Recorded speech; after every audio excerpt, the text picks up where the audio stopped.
In the world of The Witcher, no road is ever as it seems. A contract meant to slay a Striga leads Geralt, Ciri and Yennefer into a tale woven with deception, cursed bloodlines and the quiet horrors of human cruelty. What begins with a rescue turns into a test of loyalty and survival. As Ciri struggles to prove her strength, Geralt wrestles with choices best left buried, and Yennefer faces the price of mercy. This is not a story of monsters alone, but the tragedies that create them, where love turns to curses, hunger breeds damnation, and even redemption carries scars. Hello and welcome back to Sword and Sign.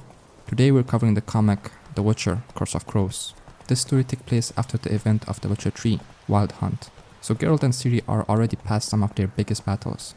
It's a tale full of curses, broken past, and the kind of choices that stick with you long after the fighting ends. But I don't want to go off on a tangent. Let's just get right into the story.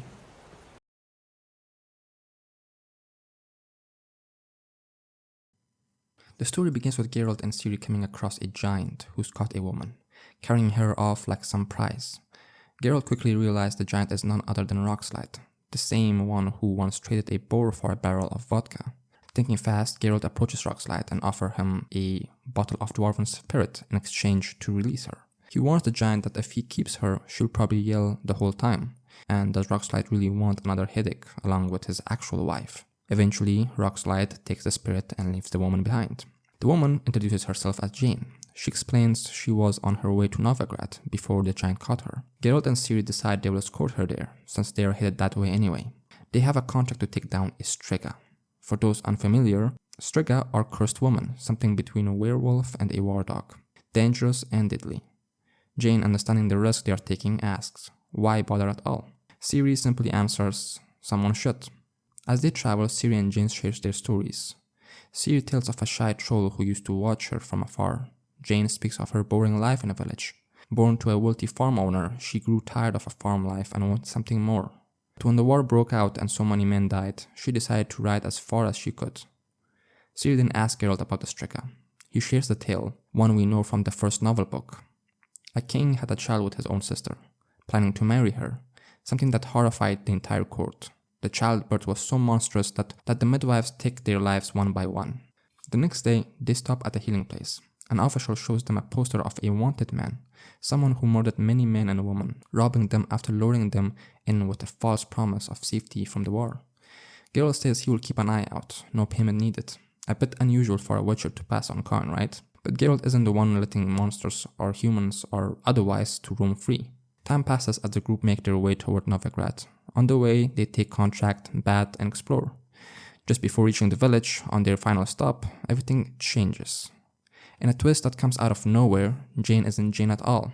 Turns out she is a Doppler, the very one who slaughtered those villagers while pretending to offer them refuge. It seems this Doppler also killed the real Jane. When forced to shift back to his true form, the Doppler's fate is left in the hands of the villagers. A grim kind of justice for the children they lost. Geralt and Ciri move on. They stop at the bathhouse, hoping for some rest. As Ciri baits, a crow approaches and speaks of a Striga, because of course, nothing stays quiet for long in the world of The Witcher.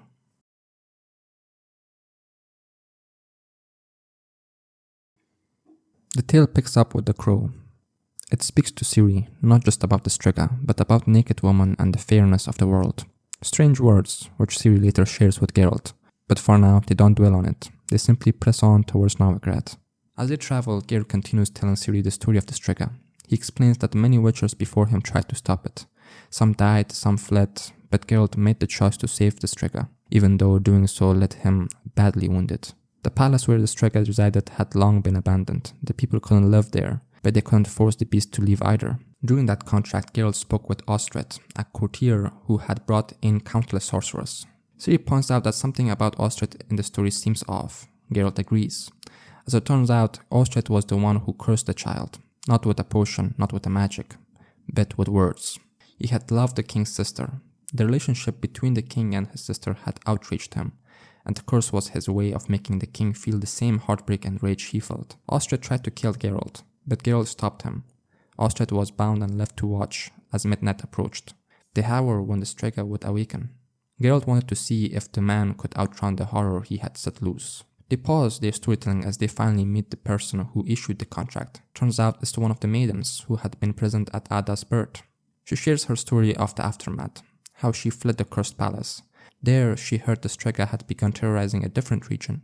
She promises Geralt a generous reward for the Striga's head, but before anything else, she asks Geralt and Ciri to check on her boy, who, as it turns out, is Ostrich's son, Ilith. He's the crow that spoke to Ciri. Geralt understands what's unspoken in her plea. He doesn't press her. He simply tells Ciri that their next step is clear.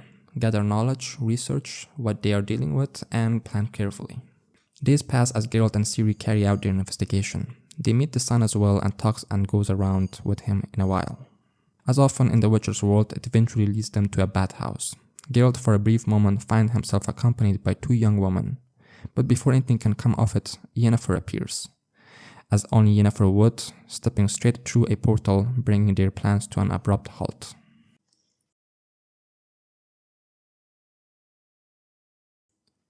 Yennefer approaches Geralt, asking for help. She needs certain herb for a contract and, of course, to meet Ciri. There's a little talk between them. Yennefer soon leaves, leaving Geralt alone in his tub. Later, Geralt meets again with a maiden who had survived the Striga bird.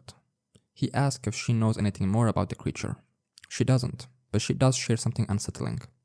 Her son often sneaks out at night to meet someone, but when she followed him, there was no one there. He seemed to be speaking to thin air. Geralt presses her further about the Striga. He continues telling Ciri the rest of the tale and Ostrich's fate. When the Striga awoke, Ostrich tried to run, but he didn't get far. The beast caught him, and that was the end. Geralt fought the Striga, and to break the curse, he spent the night in her tomb, using magic to keep her from getting inside. By dawn, she transformed back into human, and Geralt carried her out. But as he tells the story now, Geralt makes it clear. This time, he won't attempt to lift the curse. The risk is too great, even for him. Later, Geralt, Ciri, and Yennefer meet to discuss another contract. This one involves a queen who wants a child and needs a rare herb to make it happen. The queen's offer? A sum far greater than what a Striga contract would pay. Ciri is outraged. There's already a contract, she argues. But Geralt reminds her a witcher goes where the coin is. Well, not exactly the inspiring moral lesson she was hoping for. They set out, leaving Novigrad behind. On the road, Ciri starts feeling uneasy, though she says nothing at first. Eventually, they stop at an alehouse. During a bet, Geralt accuses Yennefer of lying or making up the contract altogether. The argument heats up. Ciri overhears and quietly decides she's had enough of being treated like a child. She'll prove herself. She'll be the one to hunt the Striga. Come morning, as the group splits up to gather different ingredients, Ciri makes her choice. She heads back to Novigrad, determined to face the Striga on her own terms.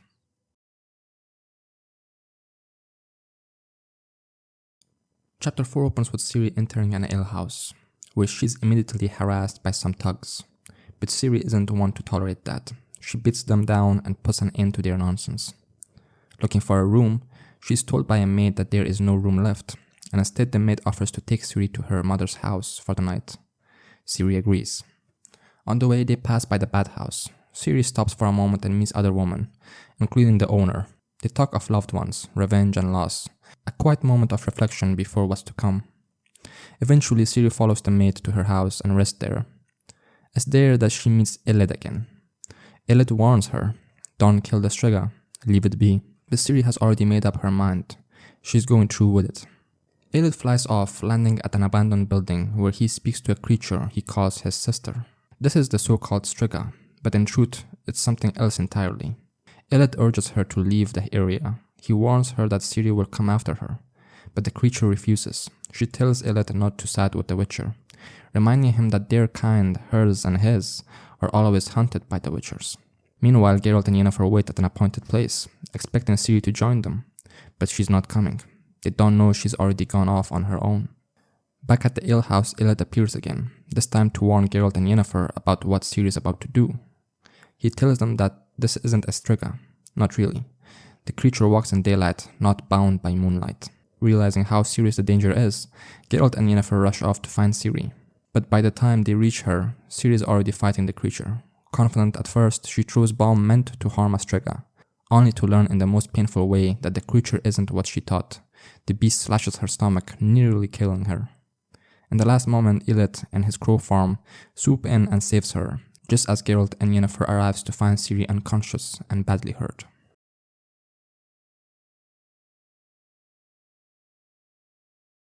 Geralt and Yennefer carry Ciri back to the alehouse, doing what they can to nurse her wounds, but the injuries are unnatural, deeper, darker than anything a normal beast could cause. Meanwhile, Illid returns to the same abandoned place, meeting his sister, Ili. They speak and Ili insists that everything happening is because they lost their father. But Illid disagrees. Their father's fate was his own doing. They are still alive and they are not him. Here we learn their backstory. Illid and Ili grew up poor, desperate. Their mother, the maiden, was ill, probably from the same event that killed the other maidens, but barely missed her. One day, Illid and Ili saw a wounded soldier pass by. It meant one thing: there has been a war nearby, meaning loots or even food. The siblings decide to go to the battlefield before any corpse eaters arrive. They looted what they could. A dying man begged Illid not to take his father's ring, but Illid took it anyway and ran back to Ili. When Ili asks if he found any food, Illid says he's eaten it all. This enraged her. She accused him of being uncaring. Determined to feed them both, Ili cut flesh from the dead soldier and gathered herbs. She cooked the meat, claiming it was horse, but the smell drew the neighbors. Hungry themselves, they demanded a share. Ili, bitter at their past cruelty, refused, but a scuffle broke out. The neighbors found the stolen ring and a knife, calling the siblings criminals. They forced Ili to give up the food. When the neighbors finished eating, Ili revealed the truth. It wasn't horse they eaten. It was human flesh. Horrified, the villager cursed them. The boy, for stealing from the dead, would become a crow. The girl, for the worst crime of all, would become something darker. And so their tragic fate was sealed. Illid, heartbroken, urges Ili they can't go on like this. They should let go of hatred and return to the world of the living. And so they part ways. Illid returns to the alehouse. Geralt presses him for the full truth, and upon hearing the tale, Geralt takes a drop of Illid's blood, crafting a potion that ultimately saves Ciri's life. Illid, at peace, for the first time, leaves, hopeful. Geralt, Ciri, and Yennefer decide to visit the mother one last time. But when they arrive, they find Ili there, murdering her. A battle breaks out. Geralt and Ciri fight the creature, while the mother pleads with Yennefer, begging her to honor the promise she once made, to keep the children safe. But now, mercy means ending the nightmare. The creature tries to speak, to plead for its life, but Ili is too far gone. Yennefer makes the painful choice and burns the entire building down, ending Ili's misery once and for all. Geralt, Yennefer, and Ciri ride on, reflecting on the tangled, painful origin of curses, on how they are not just magic, but born from human choices, heartbreak, and tragedy. Illid disappears into the wild, neither fully boy nor crow, seeking a place where he might finally find peace. Geralt can only hope he will manage, that maybe somewhere out there, Illid will find happiness, even if it's in strange, unexpected places. But the world of the Witcher is rarely kind, and as the final image lingers, a lone crow picking at an eyeball, we're reminded that even in freedom, some curses leave scars that never fully heal.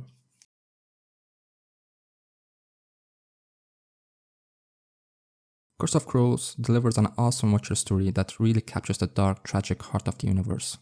How curses are born not just from magic, but from cruelty, hunger, and broken choices. The new character, Illid and Ili, brings a layer of tragedy that feels right at home in this world. It also adds meaningful depth to Geralt and Yennefer's bond with Ciri, reminding us that even victories in the Witcher world carry scars. The last image of the crows, Illid eating an eyeball, carries deep symbolic weight. It reflects how Illid, despite his longing for redemption, remains bound to the remnants of death and sorrow. The eye, often a symbol of truth or the soul being consumed, suggests that Illid is forever marked by the tragedies that shaped him, condemned to scavenge from what's left of the world's cruelty, much like how his curse began with stealing from the dead. Its haunting final note that underscores the Witcher's central message, that in a world of broken oaths and better choices, even those who seek peace may never truly escape the darkness of their past.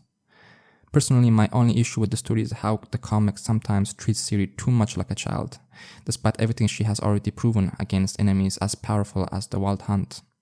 Aside from that, though, this is a strong addition to the Witcher lore and a story worth experiencing. And with that, we wrap up the Curse of Crows. If you enjoyed this deep dive and breakdown, please leave a like and subscribe to Sword and Sign.